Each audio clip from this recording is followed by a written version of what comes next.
Subscribe to my YouTube channel, share it with your friends, and comment your thoughts. The wallet was still warm. Maya hesitated for a half-second before pushing open the glass door of the cafe. The wind slapped her coat against her jeans as she stepped inside, the little bell above the door jingling faintly. She looked around. No one seemed to notice their wallet had fallen. No one was frantically searching under tables or tapping pockets. She turned the brown leather over in her hand, hesitating. It was simple, expensive-looking, not hers. She could have walked away, slipped it into her bag and kept moving, but she didn't. Something about the day felt too heavy for lies. She approached the counter. The barista was distracted, tapping away at a screen. "Excuse me," Maya said gently, holding up the wallet. "Someone dropped this." The barista blinked at her, glanced at the wallet, and shrugged. "Yeah, just leave it there. Are you sure someone's not coming back for it?" He didn't even look up. "It's not mine." "Of course not." She opened the wallet slightly, just enough to peek at the ID. Adrian Blackwell, male, young. A driver's license photo that looked like it belonged to someone used to not smiling for anyone. The name didn't ring any bells. She handed the wallet to the barista anyway and walked back out into the street. Cold, crisp air bit at her cheeks. Her fingers still felt the smoothness of the leather. She wondered if Adrian would even know what she had done for him. Maybe he was a student. Maybe he was rich. Maybe he was nothing at all. She didn't think about it again until 3 hours later when her phone rang. Unknown number. She debated answering. She didn't. It rang again and again. On the fourth time, something inside her said, "Pick it up." She swiped the screen. "Hello?" Silence for a second, then a deep voice. "Is this Maya Winters?" Her body stiffened. "Yes." "Who is this?" A pause. Then, "You returned my wallet." Her mouth opened slightly. "Adrian?" Another pause. "I need to see you, please, tonight." "What? Why?" I need to explain. I owe you more than you think." She blinked, standing still in her kitchen, staring at the refrigerator, like it might offer answers. "You don't owe me anything. I didn't even open it." Another pause. "That's exactly why," she frowned. "I'm sorry, but I don't even know you. I just did the right thing." The voice softened, which no one ever does anymore. There was something in his tone, not fear, not gratitude, something in between. Urgency. She should have said no. She didn't. Where? 2 hours later, she found herself sitting on a bench in Riverside Park. The cold had deepened, crawling under her scarf and gloves. The fountain across from her was frozen at the edges, and the city lights blinked like dying stars. A tall figure approached. Adrian. He looked even sharper in person. Late 20s, dressed like someone who didn't want attention, but couldn't. Help drawing it. Black coat, dark scarf, no visible warmth. He sat next to her silently. For a moment, they just stared ahead. "You really returned it," he said. "I told you I did." He nodded, but he didn't smile. "Most people don't, not without taking the cash first." Maya looked at him. "You think people are that bad?" "I know they are." His voice was steel. "But you didn't even touch the money or the card. You didn't look for anything." "I didn't need to." He turned his head slowly toward her. "Why not?" She shrugged. "I've lost things too." Adrian exhaled hard, then said the strangest thing. "Do you believe in tests?" "What kind of tests?" "The kind where someone's watching, waiting to see what kind of person you really are." She laughed softly, unsure. "What is this? Are you recording me or something?" He shook his head. "I was being followed, Maya, before I lost the wallet. I think someone took it on purpose. I think you were supposed to take the bait." She stiffened. "What are you talking about?" "They wanted to know who I'd trust, who'd bite, who'd sell me out." "You passed." She blinked.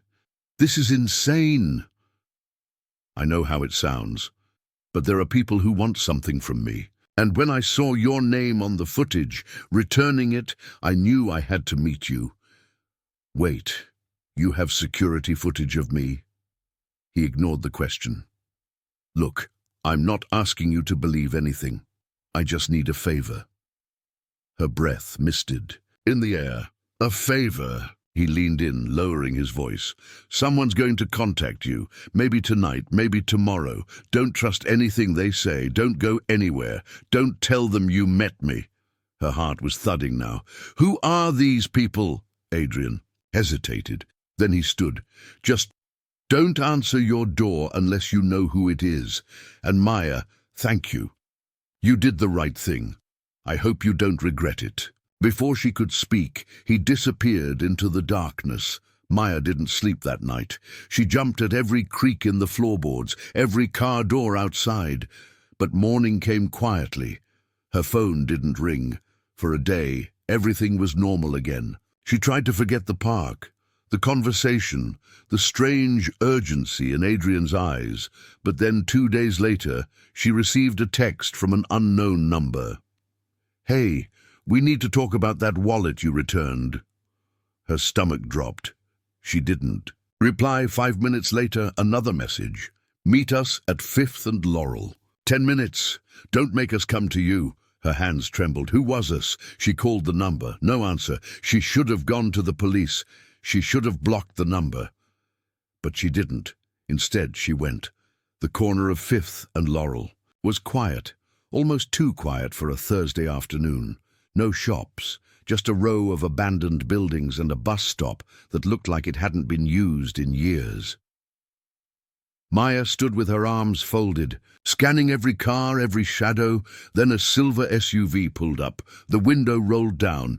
Inside was a woman, sharp-featured, mid-40s, dressed in black. Sunglasses covered half her face. You're Maya? Maya nodded.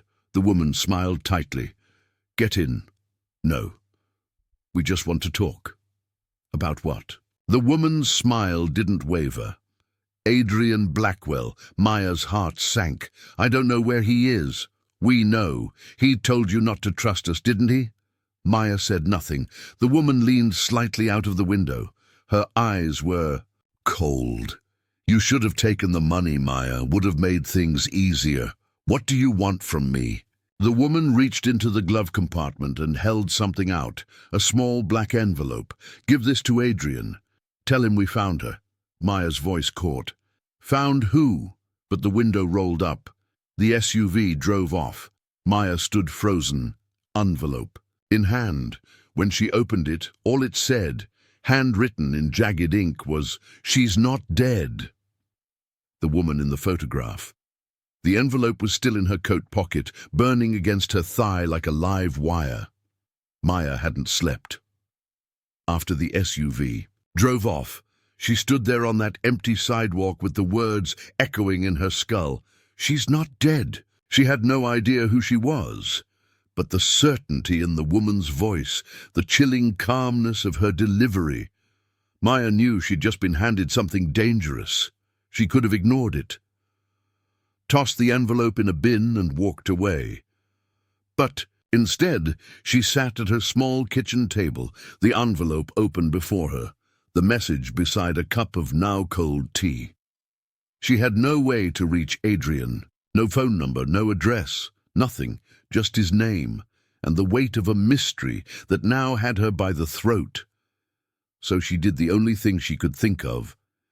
She Googled him, Adrian Blackwell. The results exploded onto the screen. Tech prodigy turned investor, youngest entrepreneur to land, a government surveillance contract. Went dark after sister's death. Where is Adrian Blackwell now? Maya froze. Sister. She clicked the most recent article. It was dated 11 months ago. The headline read, "Heiress missing, presumed dead after car crash in Andes, body never recovered." Below it was a photo. 2 people, Adrian, unmistakably him, and a smiling woman, mid-20s, sharp jaw, thick dark hair, full of life. The caption read, Adrian and Clara Blackwell, months before tragedy struck. Clara. Her name was Clara. Maya leaned back, her mind racing. Was that what the note meant? She's not dead.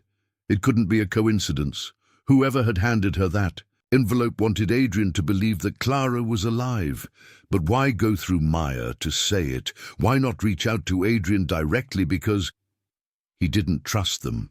But he'd trusted Maya, a stranger who handed back his wallet. She rubbed her temples. It felt like she was slipping into someone else's story, a story already full of danger, secrets, and people who didn't blink before threatening her on the street. Her phone vibrated on the table. Unknown number. Again. She answered. Breath held. Hello? Silence. Then, you got the envelope. Maya's heart dropped. Who is this? She whispered. We're watching, the voice said flatly. Male, low, calm. You're not in control, do you understand that? Maya swallowed. Why me? Because Adrian listens to you. No, he doesn't. He spoke to me once. That's once more than he's spoken to anyone in a year. And that means you're useful. There was a rustle. Then the voice continued. You have 24 hours to deliver the message, or we'll assume you chose a side. The call ended. She stared at the screen. 24 hours. That wasn't enough time to think, let alone plan. And what would happen if she didn't deliver it? Thus worse, what would happen if she did? By late afternoon, Maya had run out of places to search online. Adrian had disappeared from public life after Clara's death. No address, no current, a number. Not even a social media post in over 10 months. She needed help, and she only knew one person reckless enough to offer it. You're in what? Lily's voice was loud, incredulous. Her curls bounced as she paced across Maya's living room, gripping a steaming mug of coffee. A conspiracy, Maya said quietly. Lily stared at her. You're being followed. You're receiving envelopes. And you met a millionaire in a park who warned you not to trust anyone. Maya, this is some Jason Bourne-level stuff. I know it sounds insane. It doesn't sound insane, it is insane. Maya pointed at her laptop. Read the article. Clara Blackwell is supposed to be dead. They said they found pieces of the wreckage, but no body. So maybe she survived. People have survived worse. That's my point. If she's alive, then what happened? Why fake her death? Why come after Adrian now? Lily sat down, blowing on her coffee. Okay, say this is all true. Say Clara's alive, and the people who approached you know where she is. Why the games? Why not just contact Adrian directly? Maya hesitated. Because Adrian was being followed, she said slowly.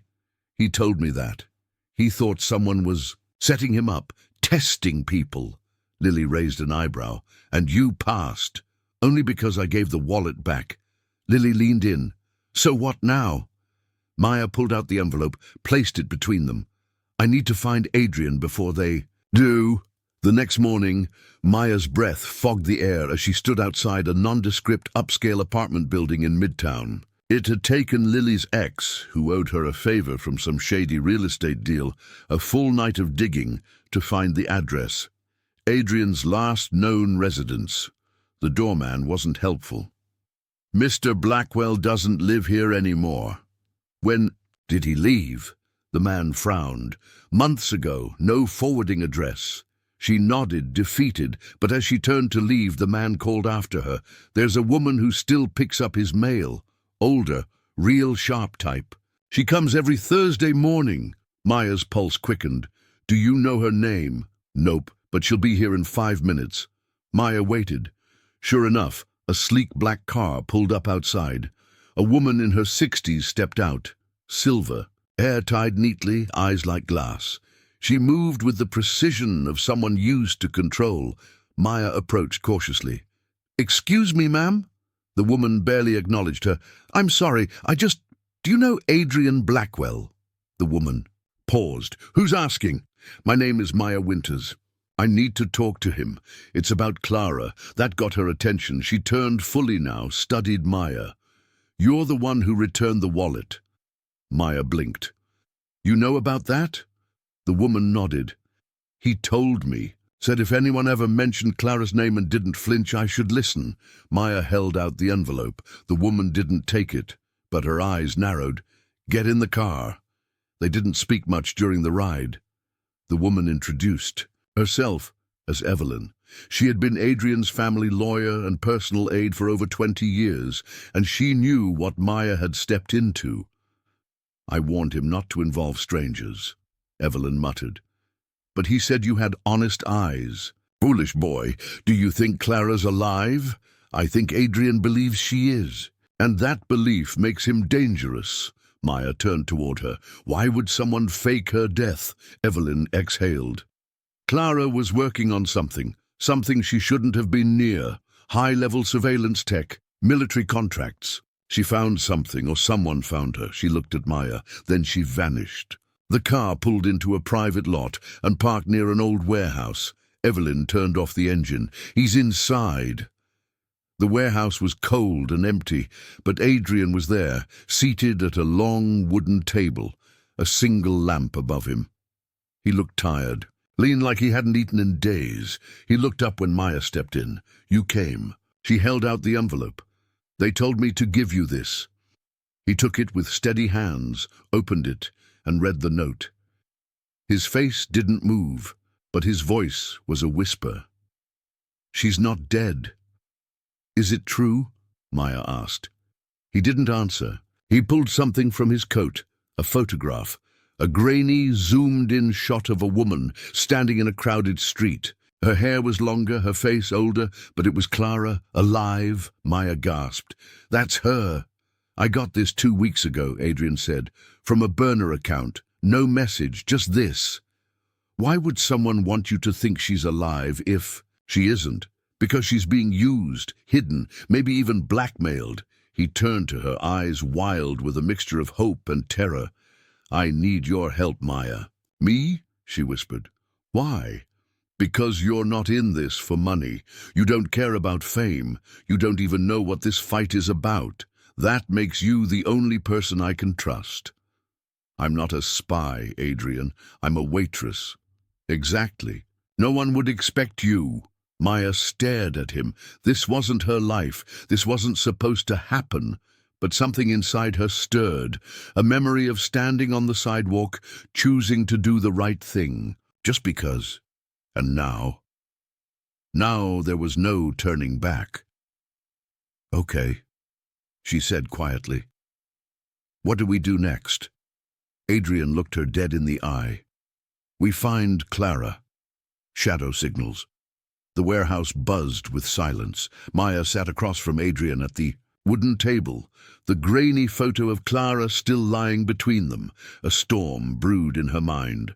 Questions, warnings, instinct. But the truth was staring back at her. Clara Blackwell. Alive. Somewhere. Where was this photo taken? Maya asked, eyes locked on Clara's blurred face. Adrian leaned forward. We traced the metadata. Whoever sent it was careful, but not perfect. Location pinged somewhere in Montenegro, a street market outside Kotor. Maya raised an eyebrow. Montenegro? That's halfway across the world. Adrian nodded. Which means whoever sent this wanted me to know she's alive, but not necessarily where she is. It's bait. And you're going to take it? I don't have a choice. Clara's the only family I have left. A heavy pause stretched between them. Then Maya asked what had been sitting in her throat for hours. Why involve me? Adrian looked up. Because I trust you, and because you're already involved, whether you like it or not. Maya swallowed hard. He wasn't wrong. She'd been followed, threatened. Now she sat in a warehouse like a character from a spy novel, holding evidence that someone long thought dead was still breathing. What do you want me to do? Adrian stood. He walked to a rusted file cabinet, opened it, and pulled out a black satchel. From it, he removed a folder and slid it across the table. Everyone who was close to Clara when she disappeared is in this file.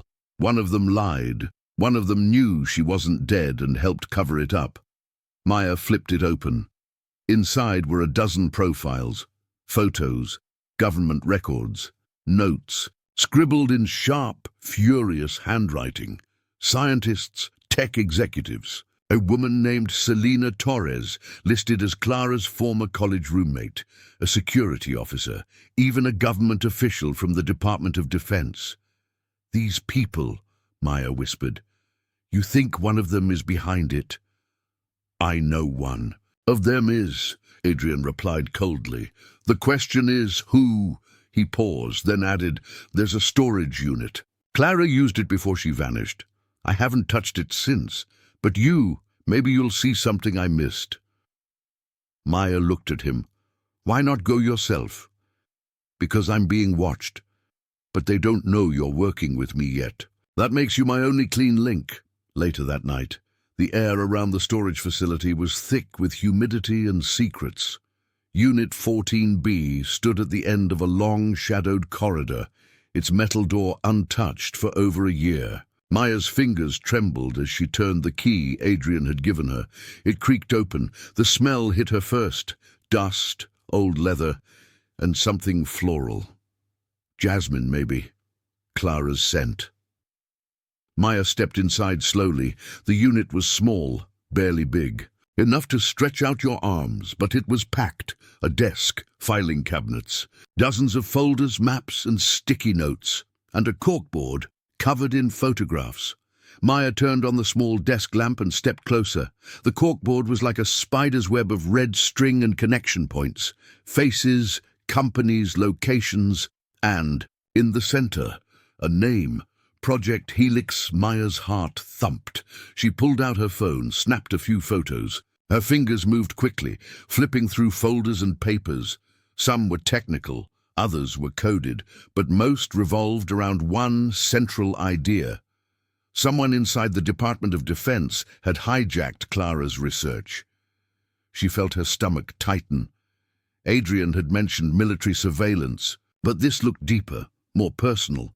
Then she saw it, a journal buried under a stack of blueprints. It was Clara's. The first page read, "If I vanish, assume it wasn't an accident." Maya flipped pages quickly. Notes, observations, growing. Paranoia, mentions of a man named Levin. Multiple warnings that she was being followed. And then near the end, I saw Adrian yesterday. Wanted to tell him, but I couldn't. He's in danger too now. If he finds this, tell him I'm sorry. Maya felt like her lungs had emptied. Clara hadn't just vanished. She ran. Maya left the unit in a daze, clutching Clara's journal under her coat. She turned the corner, then froze. A man was leaning against her car, slick black suit, no tie, eyes hidden behind sunglasses at night. She kept walking, heart hammering. "You're Maya Winters," he said calmly. She didn't answer. "I'm Agent Roth, Homeland Security." That stopped her. He pulled a badge from his coat, official, holographic, stamped. "Mind if I ask you a few questions?" Maya's voice was dry. "Am I under arrest?" "No, but we believe you've recently been contacted by a man named Adrian Blackwell. I want a lawyer." Agent Roth smiled, sharp and slow. "This isn't an interrogation. This is a courtesy, because if you don't want to end up on the wrong side of a federal investigation, you'll come clean. Now." Maya tightened her grip on the journal inside her coat. "I'm sorry," she said. "I have nothing to say." She pushed past him. His voice followed her, calm, lethal. "Clara Blackwell isn't who you think she is, Maya." She turned. Pulse. Quickening. "What does that mean?" But Roth only smiled. "Tell Adrian. His sister's not the only one with secrets." Back at the warehouse, Adrian was waiting. Maya dumped the photos, the journal, and the handful of blueprints she'd managed to stuff into her bag. Adrian grabbed the journal and flipped through it like a man searching for a pulse. When he reached Clara's final entry, he stopped breathing. "She wanted to tell me," he whispered. "But she couldn't." Maya sat beside him. "She knew you'd be a target." He looked up at her, eyes wide with something close to fear. "Then why send a photo now? Why reveal she's alive if they're still after her?" Maya hesitated. "Maybe it's not about her. What do you mean? I was followed leaving the unit. A man named Agent Roth, Homeland Security. He warned me, said Clara isn't who we think she is. Adrian stood abruptly. Roth? You know him. Adrian paced. He used to be part of the Blackwell security team. Before Clara disappeared, she suspected someone on the inside was working against her. Roth was transferred 2 months before. The crash. Maya frowned. You think he's involved? I think if Roth is sniffing around now, it means we're close to something. He turned and stared at the corkboard photos. Project Helix, he muttered. Clara circled it for a reason. Maya pointed to one of the faces on the board. Who's that? Adrian moved closer. That's Dr. Elon Voss. He co-founded Helix with Clara before their partnership fell apart. He disappeared the day after she did. Disappeared. Quit everything. Vanished. No address. No public statements. It was like he knew something. Was coming. Maya studied the face. Grey hair, piercing eyes, a scar on his left cheek. He's the next piece, isn't he? Adrian nodded. If Clara's alive, she might have reached out to him. Maya took a deep breath. Then we find him. 3 days later, they found Voss. He was living off-grid in rural Switzerland under a false identity. It took every favor. Contact and threat. Adrian had to find the coordinates. But when they arrived at the small alpine cabin, the man inside didn't look surprised.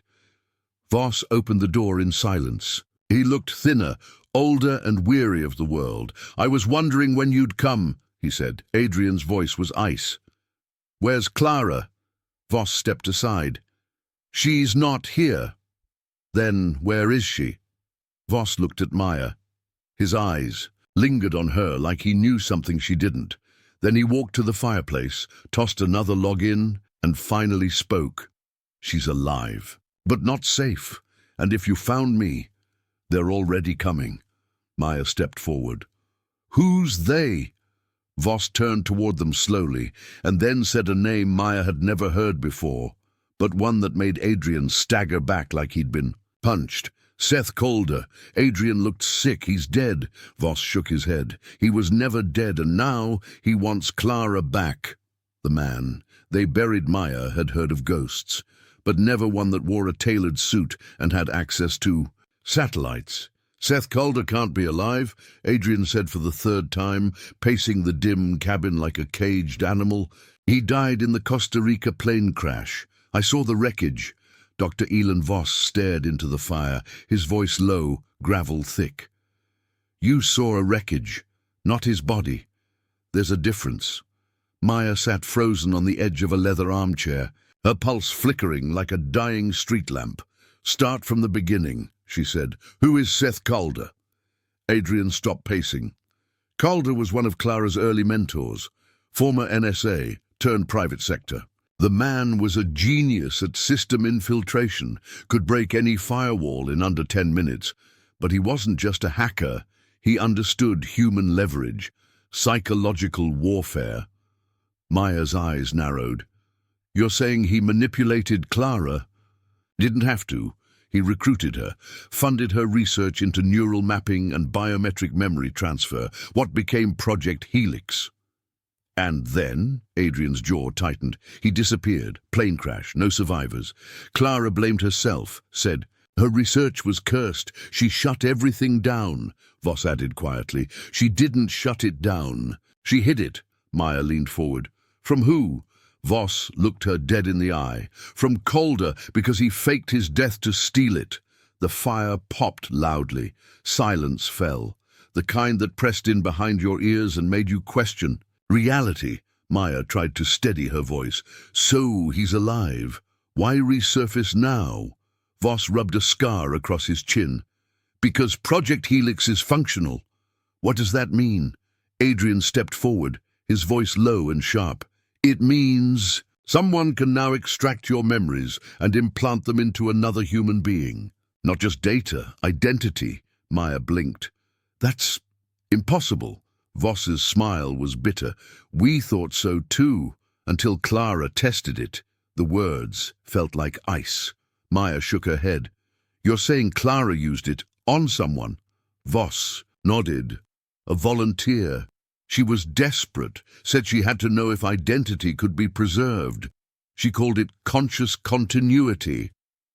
Maya stood, the weight of it all crashing down. And Calder wants that power, Adrian muttered. He already has it. 2 days later, Zurich was grey and clinical.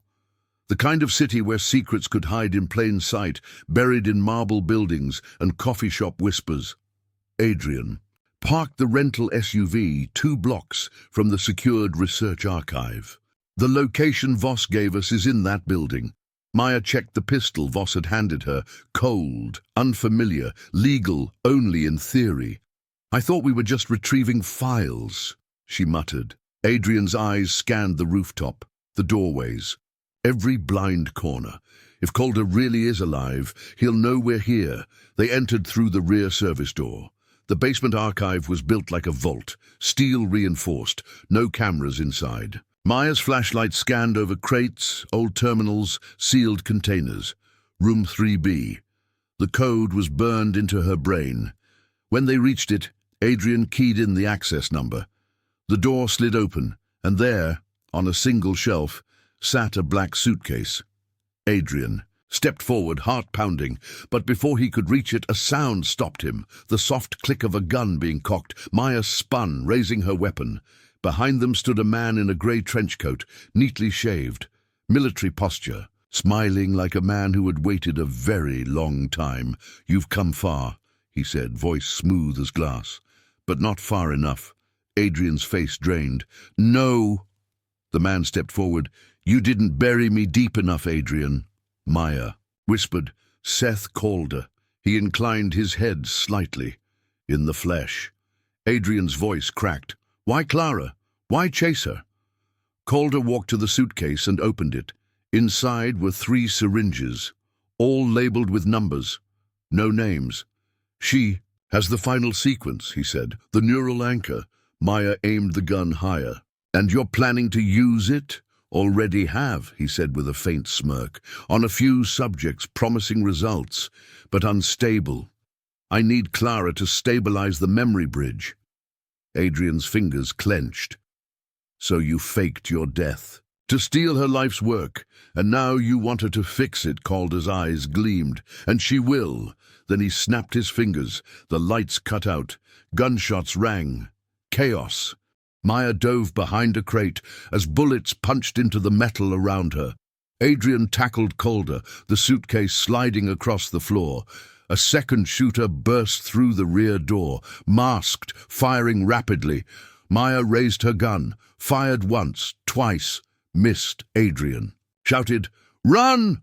Maya grabbed the suitcase, bolted toward the corridor. A round tore through her sleeve. She crashed through the side door into the alley, boots slamming on wet pavement. The suitcase jostled against her ribs. She didn't stop until she hit the SUV, jumped in, started the engine. Tires screamed. Where was Adrian? She swerved out into the street, heart racing, scanning the rearview mirror. No sign of him. That night Maya stared at the suitcase on the motel bed. The syringes inside glowed faintly under the lamp's yellow light. What was she holding? She picked up the smallest one. A note was tucked beneath it. V7, do not inject. Sample from subject 3. Instability confirmed. Her fingers trembled. She'd signed up to return a wallet. Now she was holding the blueprint to rewrite human memory. Her phone buzzed. "Blocked number," she answered. "Adrian?" A voice, but not his. "Miss Winters," came Calder's silk-slick tone. "That wasn't polite." Her breath hitched. "You should have stayed out of it," he continued. "But now you've seen too much." Maya's voice shook. "Where's Adrian?" Calder laughed. "Alive, for now. I offered him a choice. Help me locate Clara and or be replaced." Maya's knees went weak. "You wouldn't... I already have his neural trace. I just need one more code. And Clara's the only one who knows it." "You're insane." "Insane?" Calder echoed, voice cool. "No. Visionary. The future isn't digital. It's biological. And Clara, she's just the first brick in a very long road." He hung up. Maya stared at the dead phone. She Had one name left, Selena Torres, Clara's college roommate. The one woman no one had managed to locate. Maya grabbed her coat, tucked the suitcase inside, and headed for the train. If Clara had left breadcrumbs, Selena was the first. 12 hours later, northern Italy. Selena Torres lived in a stone villa, tucked into the cliffs above Lake Como. She answered the door with a wary expression and a gardening knife in her hand. "You Maya?" "Yes." "I warned Clara to leave that tech alone," Selena muttered, stepping aside. "Come in, and don't touch anything with a wire." The inside of the house was warm, cluttered, and smelled like oranges. Books lined every wall. A chessboard sat mid-game near the fire. Maya set the suitcase down. "I think Calder's trying to use Project Helix to clone identities. Neural blueprints. Maybe worse." Selena nodded grimly. "That's the problem with genius. No failsafe on ambition." She pulled a thick, yellowing notebook from a drawer and flipped through it. "She left me this, in case something went wrong." Inside were drawings, diagrams, passwords, and one phrase circled in red ink. "Mirror sequence. Only works with the original," Maya pointed. "What does that mean?" Selena closed the book. "It means Calder's wasting his time. Without Clara's actual brain pattern, her alive, he can't stabilize the transplant. Every subject will degrade, memory collapse, identity schism." Maya frowned. "Then why chase her?" Selena looked her in the eye. "Because he doesn't know she erased herself." Silence. "What?" "Clara used the prototype on herself. Split her memory. Half is stored in a dead zone, untouchable. The other half," she nodded toward the suitcase, "is what he found." Maya whispered, "So Clara doesn't remember who she is?" Selena's voice was heavy. "Exactly." Maya backed up a step. "Then she's still out there, hiding, lost." Selena reached into a drawer and handed Maya a flash drive. She said, if this day ever came, someone would need to show her who she really was. Maya took it, heart pounding. "She trusted you," Selena said. "Now bring her home." The woman, with no memory, they found her scrubbing dishes in the back kitchen of a mountain inn in Slovenia. She wore an apron, rubber gloves, and a look in her eyes that was both vacant and calm. Her name tag read Anna, but Maya knew instantly it was Clara. Maya stood frozen in the archway, heart hammering. "Clara?" The woman turned, puzzled. "Yes?" Maya stepped forward cautiously. "Clara Jennings?" The woman blinked, brow creasing. I don't know that name." A wave of heartbreak washed through Maya. It was true. She really didn't remember. 1 hour later, small guest room above the inn. "I was told I was found at a bus station," Clara said quietly, wrapping her fingers around a chipped tea mug. "No ID, just a necklace." She pulled it from beneath her sweater, a silver locket. Inside, a blank microchip and a single word engraved, "Remember."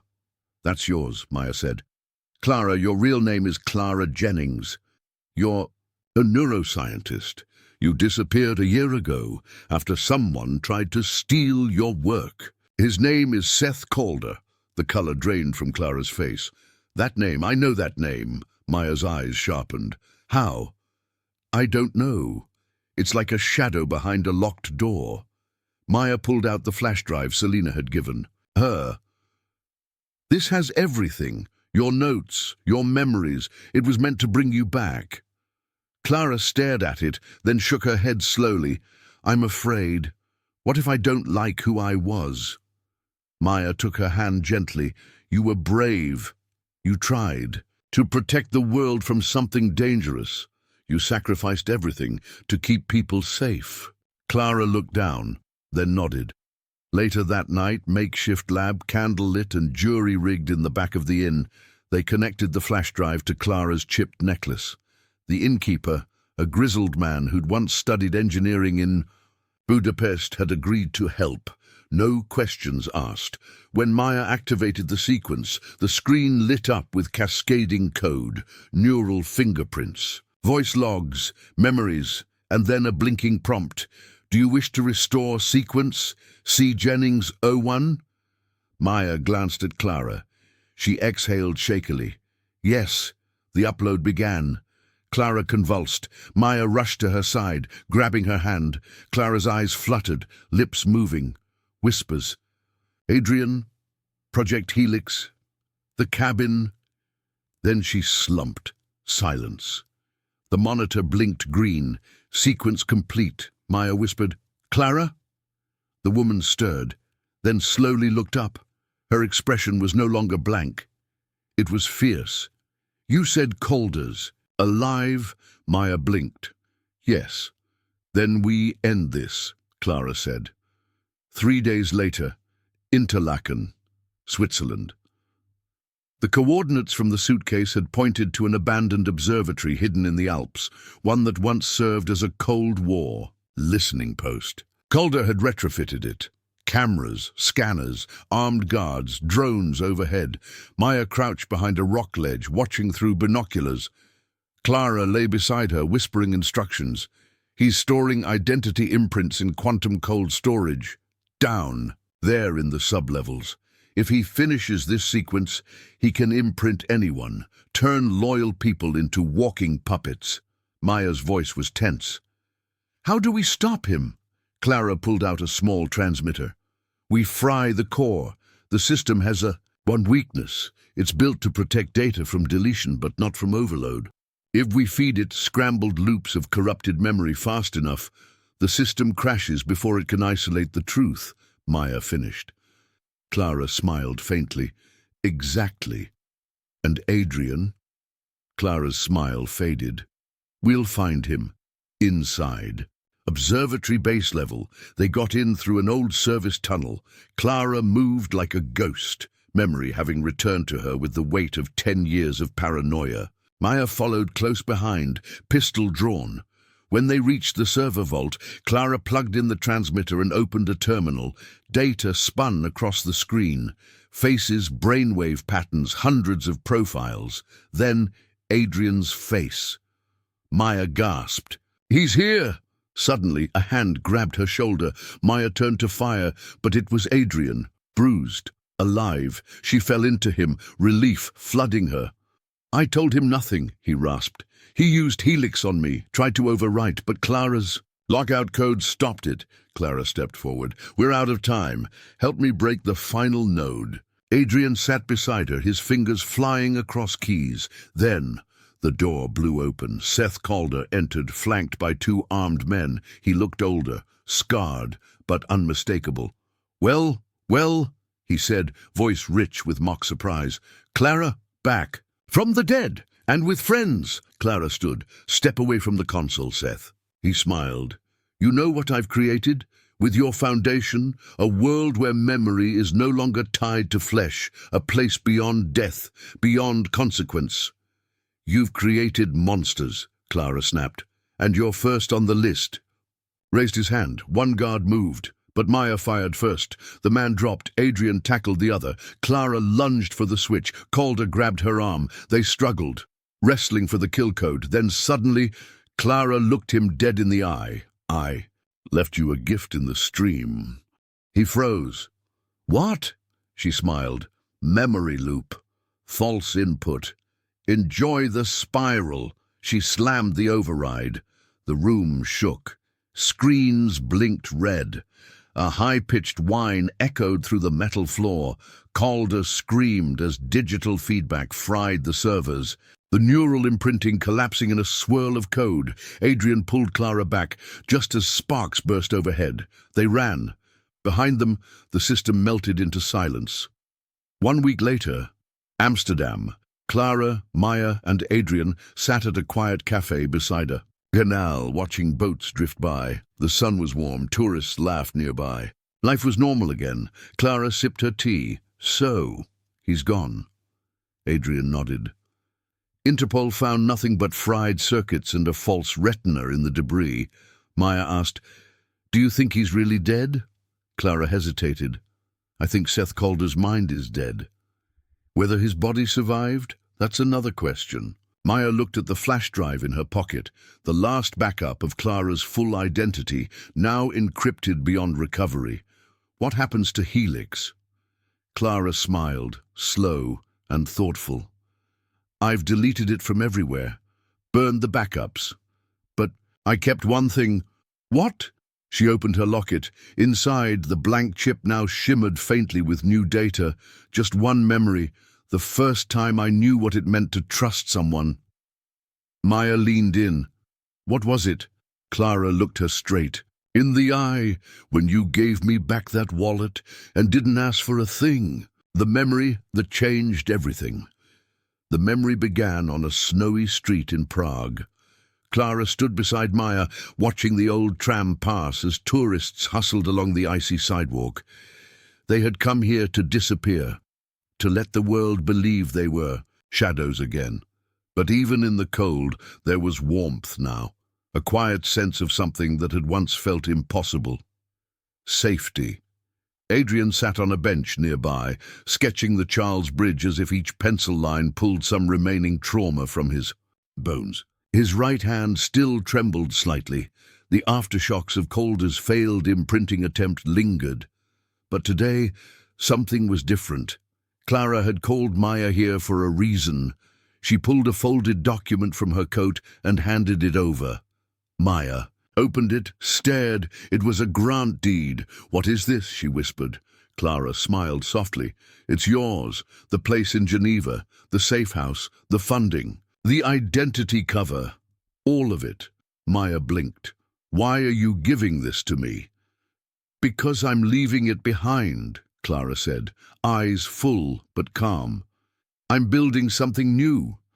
6 months later, Nairobi, Kenya. Maya pressed the elevator button for the rooftop and watched the numbers climb. She hadn't seen Clara in person since Prague, though they had exchanged messages once a month, always short, always cryptic.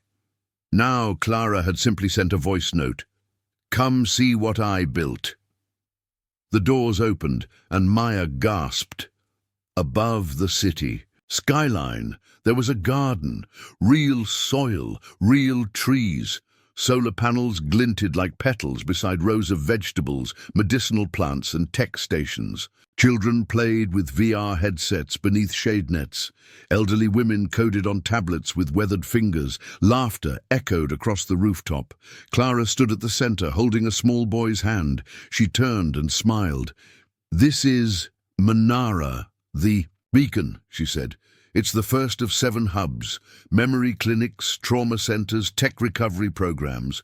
I used everything Calder hoarded, stolen patents, black accounts, even the encrypted AI core. All reversed, all clean. Maya stepped closer. You did all this? Clara shrugged. You returned a wallet. I figured I could return the world.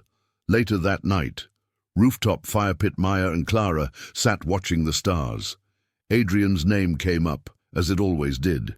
He's working in South Korea now, Clara said, sipping from a mug, developing neural protections for victims of memory hacking. I think he'll come visit soon. Maya nodded. He was always strong, even when he thought he wasn't. Clara leaned back. Her face had softened over the months, still sharp, still alert, but no longer constantly on guard. The weight she had carried seemed lighter now, shared. There's something I never told you, she said suddenly. Maya turned. What? Clara reached into her pocket and pulled out a photo. Faded, creased, a young girl, maybe 9, sat at a roadside stall somewhere in India, barefoot, holding an ice cream cone. In the background, a young woman, likely Clara, watched her with guarded affection. This girl, Clara said, was me, and also not me. Maya frowned. I was adopted by a family who took everything from me. Memory experiments, unapproved trials. My brain was wiped 4 times before I was 15. I don't know my real name. Clara Jennings was a name I chose when I escaped. Maya's chest tightened. Why are you telling me this now? Because I've spent my life afraid I was a mistake, or worse, a weapon. But when you gave back that wallet, I saw something different, that I could be more. Maya swallowed. You always were more. You just didn't remember it. Clara smiled faintly. And now I do. 3 years later, Global Symposium on Cognitive Freedom, Oslo. The speaker stepped up to the podium, the audience rising in a standing ovation before a word was spoken. Clara Jennings, though some now called her Manara, smiled humbly and adjusted. The Mike Meyer watched from the second row. Clara began, 3 years ago I was no one. Before that, I was too many people to count. But someone once gave me back a piece of who I was, not by force, not by logic, but by kindness. She gave me a reason to look back without fear. She paused, and because of that, I found the strength to build forward. She raised a small chip, identical to the one in her locket. This is not a device for control. It's a key, a voluntary safeguard for victims of memory theft, PTSD, and trauma-based dissociation. No more forced imprints, no more helix, only freedom. Thunderous applause erupted. Tears welled in Maya's eyes. She remembered the day she found the wallet, the panic, the temptation to keep it, and the quiet decision not to. She had no idea then that her choice would ripple across the world. After the speech, private moment backstage, Clara hugged Maya tightly. I saved the last. Program entry for you. Maya raised an eyebrow. What do you mean? Clara gestured toward a console on the side. A prompt blinked. Add personal memory archive. New contributor, M. Sharma. You changed me, Clara said. Now help change others. Share your truth. Maya hesitated. Then she typed, I handed over a lost wallet to a stranger. She gave me back the woman I was always meant to become. She hit enter. The screen shimmered, then faded to black. A new era had begun. Closing scene. Small cafe, Zurich. Maya sat alone by the window, watching snow fall. A young woman rushed in, breathless, holding a worn wallet. Excuse me, she said. You dropped this. Maya blinked. She hadn't even noticed it slip from her bag. The girl handed it over, awkward but kind. Something about her reminded Maya of herself, years ago. She smiled. Thank you, the girl nodded. Most people wouldn't return it. I almost didn't. Maya studied her. Do you want to know what happened to the last person who gave me back a wallet? The girl grinned. Why? Was it cursed? Maya chuckled. No, it was the beginning of something beautiful. The end emotional lesson. Sometimes the smallest act of honesty unlocks the biggest transformations. A moment of kindness can rewrite not just one life, but the entire future.